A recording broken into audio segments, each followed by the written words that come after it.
All right, glad to have you back.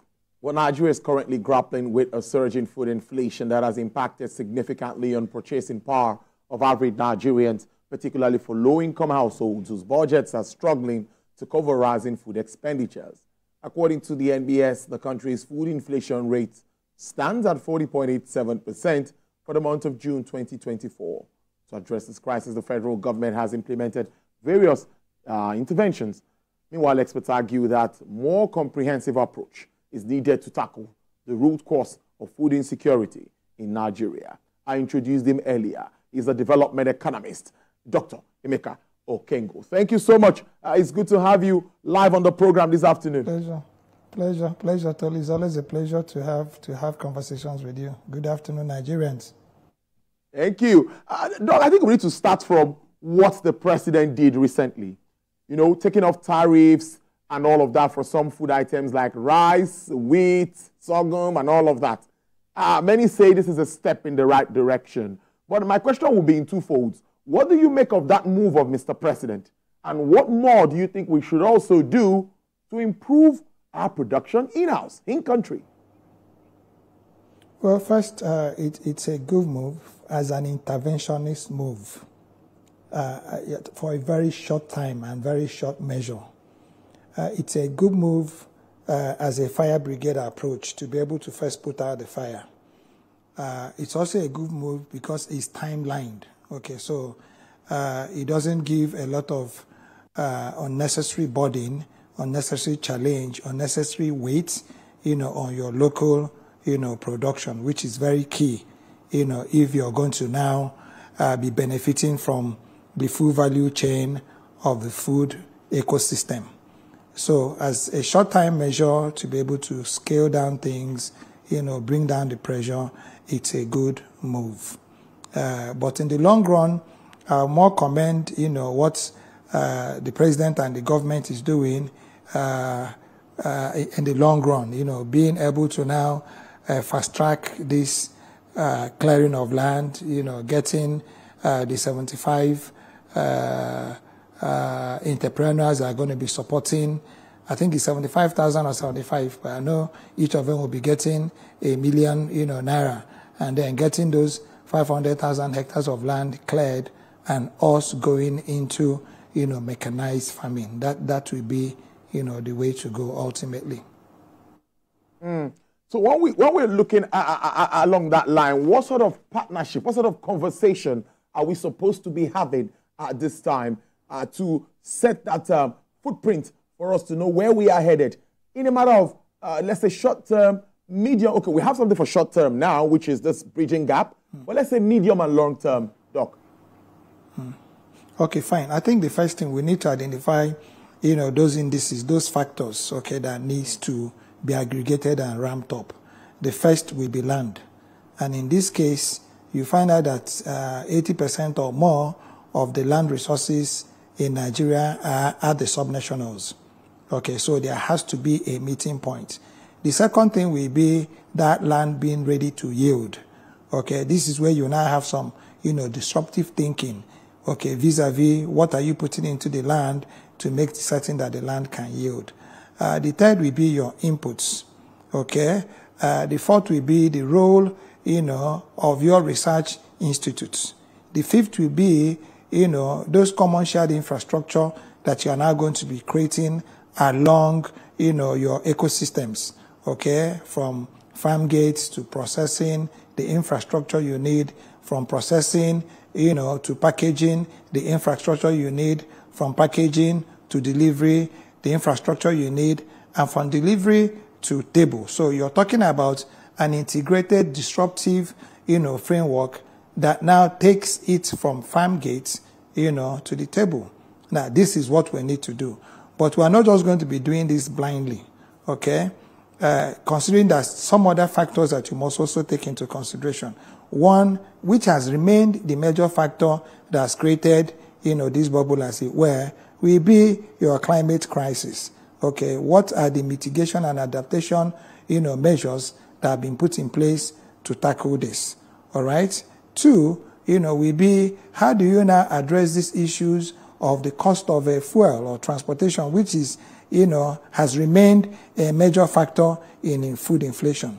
Now, 3 will be the cost push factor that we talk about every time we want to, talk about this. Yes, we've increased salaries. We've had experiences of the dodgy time when worker salaries were increased, and then it spiraled, some kind of, inflation of sorts. So in ramming these 3 major, challenges, with the climate change tool we come with the issues of flooding, we come with the issues of, where and exactly where you can plant. And then this is where technology, comes into play. So we must be able to, in addressing and identifying those factors that we can use in mitigating and those factors that we use in the adaptation of the new thinking, okay, that it has to be, properly thought through. Let me follow up. You took it from me, Doc, because I wanted to talk about transportation, and I think the CNG thing should come into play here. If that is properly implemented for trucks and for movement of food stuff, I think that should also, in one way, affect pricing. You make us understand that. But what about preserving the storage has also been an issue? We have the issue of waste, like tomatoes and all of that. Is government also looking at that comprehensive approach that addresses the movement, storage, and of course, before it now gets down to the masses? The movement sometimes from north to south, south to west, and all of that.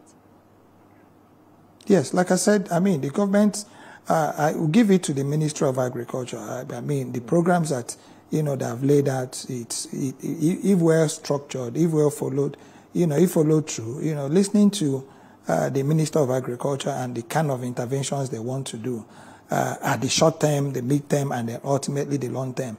You talked about the CNG buses, but again, it goes even beyond the CNG buses. We must be able to now create some intermodal relationships, okay, between your river transport to your sea transport to your rail transport, which is actually, the most important, and then creating those spokes that can be able to now, take them into your farmlands, and then aggregating these farmlands so that they can now begin to now produce what can now aggregate into the volume that you'll be needing to create these values that can actually help you to build the storages that you're talking about. Because remember that we already have about in excess of about 4 million, metric tons of storage, and less than 10 to 15% of goods and services or agricultural products in those storages. It's that way because the back end, where you are now able to create a synergy, between your smallholder farmers, to what you call your mid to large, scale, farm projects, to now what you call probably your accelerated, government supported land clearing. Like when we're talking about the 500,000, hectares of land, that's huge. Okay. Now, what are you going to be putting there? Where is it going to be coming from? What is going to be coming out of it? How do you aggregate them? Because when you talk about storage, you're talking about primary, secondary, even tertiary storage, facilities. What you're talking about, the farm gate storage or farm gate aggregation, point from different, locations and sources, and then taking it into what might become your mid, storage, and then into your processing, and then so this is where the intermodality of your transport, systems comes to play. This is also where that relationship and synergies between your subnationals, must be built, because in this case now, what will be required will be, for the establishment of common shared, infrastructure against or around, your front lines or frontier, locations where you call your food belt. So it's just not, to be able to look at it. When you remember that when you're talking about food, you're talking about a full long value, processed poultry, fishery, apiculture, and then the mixtures of all the kind of things, of course, your livestock, which is very central, to being able to now sustain and protect your crop, production practices. So it's a gamut of issues. And this is why when I think government is saying give time, we need to actually be able to think it a little bit deeper to know that, this is not like the magician and the rabbit out of a hat. It's a process that has to be, properly, thought through, for it to be efficacious. Many times when we talk about improving our foreign exchange, to strengthen our naira, many of us talk about improving exports. But some will say we're yet to satisfy ourselves as a country before we start to think about exports. Now, what about adding value? And what do you think about the export market for Nigeria? Are we ready to really explore this market? Well, truth of the matter is that the question should be, are we ready to go back, to our place of pride? Remember, on almost all fronts, we were the biggest in the world. Palm oil, we were the second largest producers, when it comes to agriculture. Ditto for cocoa, okay? Ditto for rubber, okay? Ditto for tin, ditto for columbite. This was Nigeria.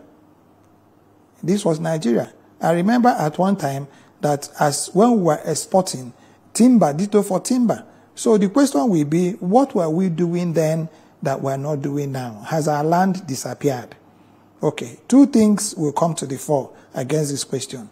We have this population, growth that is not matching our productivity. So it all goes back to one word, productivity. And then productivity becomes a little bit worrisome when you're also talking about a country that has over, 80 million hectares of land, okay, that is not encumbered, okay, by any natural or apart from, okay, what you might call this your climate change that is trying to creep in. But a lot of our land arable can be put into use. But what we're doing is that we're focused on the smallholder pro-poor, programs, which government now wants to scale up. You're not going to be talking about pro-poor when you're talking about 500,000 hectares of land. So if you have that, okay, as, the first into now making certain that in another 6 months you have another 500,000, in another 3 months you have another, and the target now becomes that we are going to be getting a minimum of 40% of our land that's available for agriculture into cultivation. You will not only be exporting to, the world, you would have taken, a giant market share of everything that you're importing into this country. And I keep telling you that Ukraine as a country is smaller than Niger State. And Niger State has over 70,000 hectares of land that is flat arable, surrounded by dams, surrounded by natural water, bodies. So they can produce everything that Ukraine can produce twice. And I'm just talking about only one state out of 36 plus the FCT. So the question of us being able to look at the export market is all about us ramping, our production and productive activities. Let's look at the outlook that we have now, because we've seen that government has ordered mechanized equipment from United States, Belarus, Brazil. We're expecting all of this to come in. But proper implementation, Dr. Okengo, where do you see us in addressing food insecurity moving forward? With all of this collaboration from the federal and the subnationals that you've identified, if this handshake goes down well, where would we be, let's say, before the end of the year with regards to food? Where we will be is that we actually start, maybe we introduce the kind of games that Spain is playing now with their tomato, where on a day or two, everybody wears a white dress and they come out to the street and they start, pelting each other with their tomatoes until the whole place is reddened. That's where we will be. Even with our pedestrian, production systems, you find out that when you have what you call the season, okay, the thing is as cheap as you can get a basket of tomato for almost nothing. But the challenge we have is that, we are still doing the rain-fed, Tolu. Okay, the moment we are able to, move away from rain-fed and then we do on and off season, okay, all the year round, and this is where these disruptive, approaches have to come into place. Okay, there's nothing that you can grow on the ground that you cannot grow in bags. Nothing. anything that can grow on the ground, because what are you growing in those bags? The essence and the use of the bag is to be able to hold the same substrate or soil that you're going to be putting the seeds inside. So it is simple and it is easy. It's just the determination to be able to now create what you call, a planned program of action, okay, that identifies people's responsibilities, that timelines those responsibilities, that now begins to give value to those responsibilities. All right, the moment we get this, we are good to go. I mean, we have a shoreline of over 700 kilometers. Why would we be importing fish? Ask me that, Tolu. We don't have earthquakes, we don't have cyclones, we don't have anything like that. We have shorelines that are not, apart from maybe a few instances of where you might have, some saline intrusion or oil spillage. We are capable of producing all the fish that can feed the world with 700 kilometers of coastline, and we don't even have one commercial fish production in the country. Now, we have 323 dams in the country. We don't even have one, that is producing, fish or fisheries. All right? And I've just told you earlier about all our landmass. So it's all about that PPA, that plan program of action that brings responsibilities and allocates, duties to everybody who's supposed to be in that value chain, and then turning agriculture, from where it is now as what is seen as those who are, proper to a very big business. The moment that happens, we will take over where we were before. We were there before. That's the point I'm trying to make. So this is not going to be new to us. We're just going to be going back, to a place of pride. On the final note, the issue of also supporting the farmers. Before now, we had the likes of the Anchor Bora scheme. We had different schemes that were being operated. But many will say it's not all about funding sometimes. What do you make of schemes like that one? And do you think that we still need to toe that path? Yes, you see, you just got it right. It's not about funding, and it's not about inputs. It's actually about outputs. And it's all about now inputs getting, outputs that are aggregated. It's all about your M&E structure that, allows everybody to know that this is now a business, okay, that should have very clear, return either on equity, if you may, or on investments, as it were. Now, what this means is that when you're giving these inputs to somebody who probably that wants to plant a yam, if you treat yam as a final product, the person walks away with his yam. But if you treat yam as an input that can be able to give you starch, pharmaceutical grade, that can be able to give you yam flour, that can be able to give you animal feed, then the attitude to aggregating that yam becomes a little different. Do you get what I'm saying? So it is all about us not seeing that you're helping a poor farmer, but seeing that that farmer is contributing to our national security, network. Okay? The moment that farmer sees that, the 1 kg or 2 kg or 3 kg that he's bringing onto the table has a value, okay, that can add to national food security and that can add, to his own nutritional needs, and that can give him some value. And then he is not seen, he doesn't see seeds being given to him as that they're helping him because he's poor. The moment he sees that this is his own contribution, to the national whole, and this is where I think I see, the Ministry of Agriculture, going with their new projects. What it is you're beginning to see is agriculture now becoming, business where everybody can play a small part to be able to now support this whole, that can be able to now support your processing equipment or facilities and be able to fund your energy requirements, can be able to fund your transport, requirements, and they can be able to now intermodal these things to the point that you can actually use, your farm produce to be able to fund your road, rail, sea, okay, and even air services. And then that now makes everything intermodal. It's doable, and I think that's where the ministry and the government is going, really. Interesting conversation. Dr. Emeka Okengwu, as usual, is a development economist. Thank you for helping us understand this topic of discourse. We really appreciate your time on the program. Pleasure, Tolu. It's always a pleasure to be here. Thank you for having me.